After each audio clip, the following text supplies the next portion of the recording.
రకమైన repetitive rules ఆధారంగా చేసే పనులు ఉన్నాయి. ఆర్టికల్ రాయాలన్నా, కోడ్ రాయాలన్నా, లెక్కలు వేయాలన్నా దానికి ఒక పద్ధతి, ఒక ఫార్మాట్ ఉంటుంది. ఏఐ ఇలాంటి పనులు మనకంటే వేగంగా తప్పులు లేకుండా చేయగలదు. అందుకే ఈ ఉద్యోగాలు ప్రమాదం ఎక్కువ. ఫైనల్గా ఈ లిస్ట్ చూసి భయపడాల్సిన అవసరం లేదు.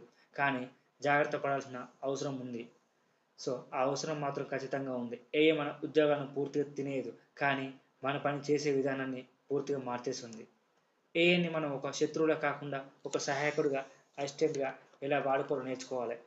మన క్రియేటివిటీని ఎలా పెంచుకోవాలి, ఏఐ తోడైతే ఎలా ఉంటుందనేది తప్పకుండా మనం తెలుసుకోవాలి. అప్పుడే మనం ఇంకా ముందుకెళ్ళగలుగుతాం.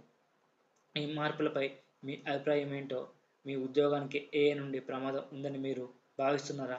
కామెంట్లో చెప్పండి. Future is AI. లైక్ చేయండి, షేర్ చేయండి, సబ్స్క్రైబ్ చేయండి.